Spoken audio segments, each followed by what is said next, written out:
Hello everyone, आप देख रहे हैं चैनल अमीन इन्फो। काफ़ी ऐसे स्टूडेंट हैं डी एस के जिन्होंने मई जून 2024 सेशन में एग्ज़ाम्स दिए थे, चाहे वो सेमेस्टर 6 के हों, सेमेस्टर 4 या सेमेस्टर 2 के हों। और उन एग्ज़ाम्स को देने के बाद या तो आपका रिवोल्यूशन के लिए आपने अप्लाई करा था, आप फेल हो गए थे, या आपका एब्सेंट लग गया था। और एब्सेंट लगने के बाद आपने अटेंडेंस शीट वगैरह या जो भी फॉर्मेलिटीज़ थी वो कंप्लीट कर ली थी। और अब हम लगभग दिसंबर के 3rd वीक में आ गए हैं और अभी तक भी काफ़ी बच्चों की ये प्रॉब्लम सॉर्ट आउट नहीं हुई है। और काफ़ी लोग मुझसे कंप्लेन कर रहे हैं कि आप इसके अगेंस्ट आवाज़ नहीं उठा रहे। जब हम इस टॉपिक के ऊपर आवाज़ उठाया करते थे, जब हम कहा करते थे कि आप लोग ट्वीट करो, ईमेल करो, तब कोई सपोर्ट करने नहीं आता था। सब सिर्फ वीडियो देखते, लाइक करते, निकल जाया करते थे। जो एक्चुअल चीज़ थी कि भाई ट्विटर पे जाके उन्हें सपोर्ट करो, वो आप लोग नहीं करा करते थे। और अब जब इस चीज़ के रिगार्डिंग कोई बोलने वाला नहीं है, सो कॉल्ड जो वहाँ पे एबीवीपी या एनएसयूआई के यूनिट हैं, कोई कुछ नहीं बोलता। और मुझे समझ में नहीं आता, एक पार्टी है जो एग्ज़ाम से हर 1 महीने पहले स्टडी मटेरियल के नाम पे प्रोटेस्ट करना शुरू कर देती है।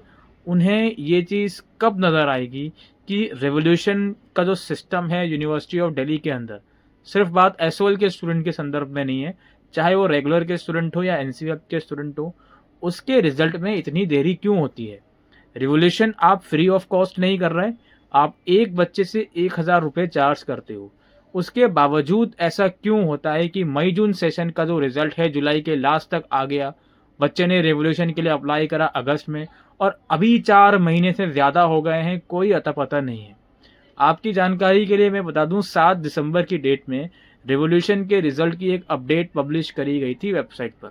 उसमें बहुत से बच्चों का रिजल्ट नहीं है, ना तो नो चेंज वाली लिस्ट में है, ना ही जो रिवाइज रिजल्ट वाली लिस्ट होती है उसमें है। तो अब वो परेशान है कि सर हम रिवोल्यूशन के रिजल्ट को लेकर क्या करें। एब्सेंट वाले बच्चे परेशान है, सर हमने अटेंडेंस शीट सबमिट कर दी थी, हम 2-3 बार एग्जामिनेशन ब्रांच होकर आ गए हैं, हम क्या करें जी। देखो यार, मैं अपनी तरफ से सिंपल सा क्लियर कट चीज़ बोलता हूँ।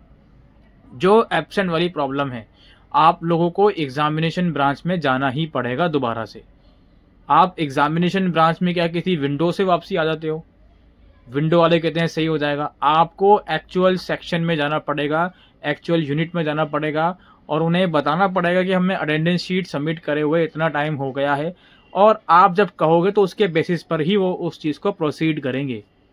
एक चीज़ मैं आपको बताना चाहता हूँ, एक स्टूडेंट थी, उसने मई जून 2022 सेशन के सेकंड फेज के एग्ज़ाम दिए थे फाइनल सेमेस्टर के, अगस्त 2022 में एग्ज़ाम्स उसने दे दिए, लेकिन उसका जब रिजल्ट आया तो उसमें एब्सेंट लगा हुआ है।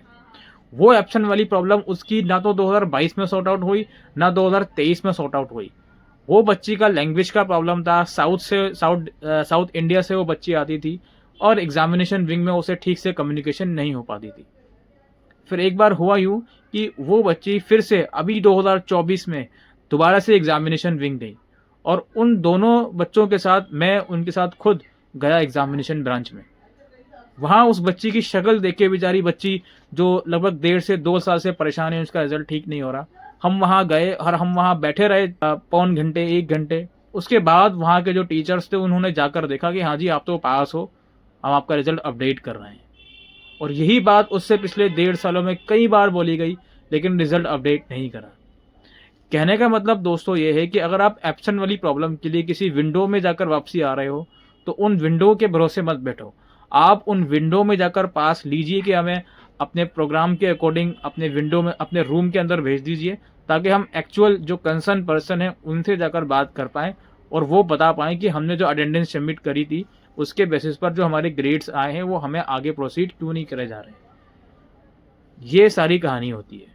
और आप खुद बताइए कि अगर एब्सेंट वाली दिक्कत है तो मैं क्या कर सकता हूँ। मैंने पिछले कई सेशन में ये मुद्दा उठाया है, अब मैं कब तक इस मुद्दे को उठाऊंगा। मैं इंडिविजुअली या सोलली क्या कर सकता हूँ, कुछ नहीं है। जिनके पास कुछ पावर्स है, अब एटलीस्ट उनके पास जाइए, वो इस चीज़ को रेज करेंगे आगे।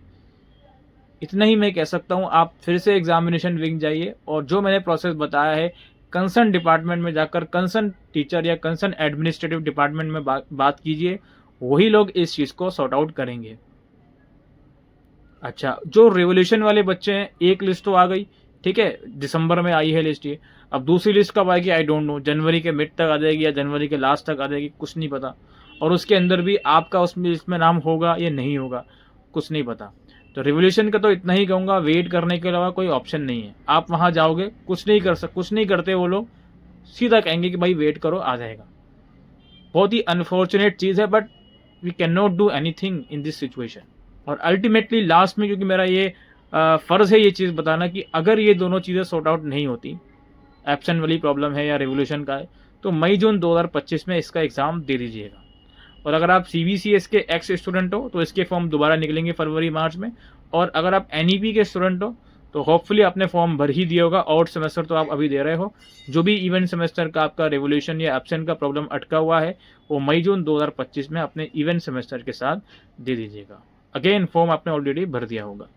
इतना ही दोस्तों, इतना ही मैं इस वीडियो में आप लोगों को बता सकता हूँ। जो बच्चे बार बार कंप्लेन कर रहे हैं मुझसे आगे कि सर आप रिवोल्यूशन या एब्सेंट का इशू डिस्कस नहीं कर रहे हैं। फिलहाल के लिए वीडियो में इतना ही। Thank you.